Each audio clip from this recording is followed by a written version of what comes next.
पथ्ये सति गदार्थस्य किम औषध निसेवनई, पथ्ये असति गदार्थस्य किम औषध निसेवनई। नमस्कार, अभिवादन। दोस्तों, आयुर्वेद के इस प्रसिद्ध श्लोक के अनुसार अगर आप पथ्य यानी परहेज पूर्वक भोजन करते हैं तो आपको किसी औषधि की आवश्यकता नहीं है, और यदि आप पथ्य पूर्वक आहार नहीं करते हैं तब भी आपके लिए औषधि की कोई उपयोगिता नहीं है। यानी परहेज पालन करने से आप बीमार नहीं होंगे, इसलिए दवा की कोई आवश्यकता नहीं है, और परहेज किए बिना आप पर दवा का प्रभावी असर नहीं होगा, और ऐसी स्थिति में भी दवा लेना बेकार है। इसीलिए आयुर्वेद के अनुसार पथ्य पालन का विशेष महत्व है, और इन्हीं बातों को ध्यान में रखकर आयुर्वेद के ग्रंथों में आहार विधि और पथ्य अपथ्य का विस्तृत उल्लेख किया गया है। इन्हीं नियमों में से एक है प्रविचार पालन, जिसके अंतर्गत भोजन करने से पहले ध्यान रखने वाले 12 पॉइंट्स के बारे में बताया गया है, जिनका विचार करने के बाद ही आहार ग्रहण करना चाहिए। मित्रों, यदि आप इस चैनल पर नए हैं तो इसे सब्सक्राइब जरूर कर दें, साथ ही लाइक और शेयर करके अपने कमेंट्स भी जरूर दें। तो आइए देखते हैं भोजन के 12 इम्पोर्टेंट प्रविचार।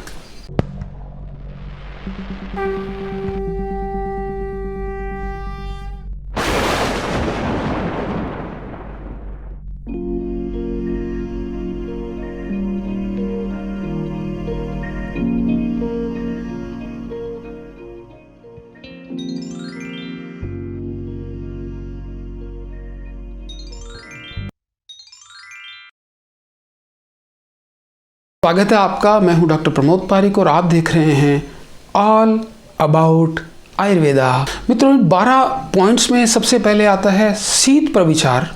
जो व्यक्ति प्यास व गर्मी से बेहाल हो, या किसी प्रकार के नशे में धुत हो, अथवा शरीर में जलन से पीड़ित हो, या फिर जिसे रक्तपित्त यानी ब्लीडिंग डिसऑर्डर हो, या शरीर पर किसी विष यानी टॉक्सिन का दुष्प्रभाव हो, अथवा व्यक्ति अनकॉन्शियस हो, तो ऐसी परिस्थिति में उसे शीत यानी ठंडी तासीर वाले आहार का सेवन करना या करवाना चाहिए।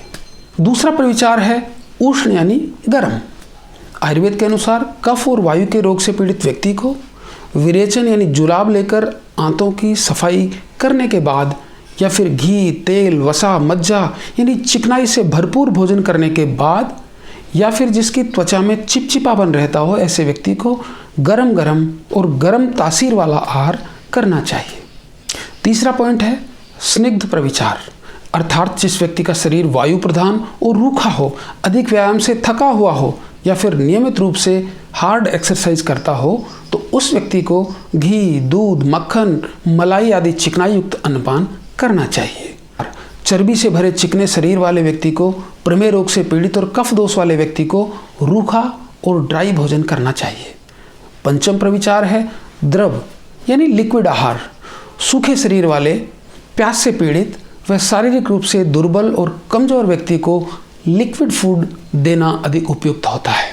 छठा प्रविचार है शुष्क प्रविचार, जिसके अनुसार चिपचिपे शरीर वाले, किसी घाव से घायल व प्रमेह के रोगियों को स्वास्थ्य लाभ के लिए सूखा भोजन देना चाहिए। सातवां प्रविचार है एककालिक, यानी जिसकी पाचन अग्नि कमजोर होती है, उस व्यक्ति को दिन भर में एक समय ही भोजन करना चाहिए। आठवें प्रविचार के तहत ऑप्टिमम डाइजेशन वाले व्यक्ति को द्वैकालिक यानी दिन में 2 बार भोजन करना चाहिए। जिस व्यक्ति को दवा लेने से द्वेष होता हो या घिन आती हो, उस व्यक्ति को औषधि भोजन में मिलाकर देनी चाहिए, और इसी को औषध युक्त नवम प्रविचार कहा गया है।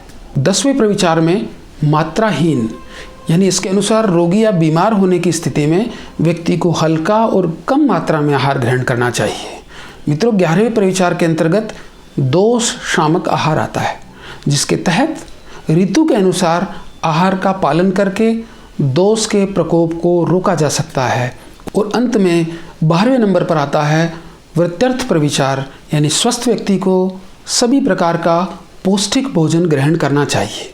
तो मित्रों, ये थे आहार ग्रहण करने के कुछ महत्वपूर्ण नियम।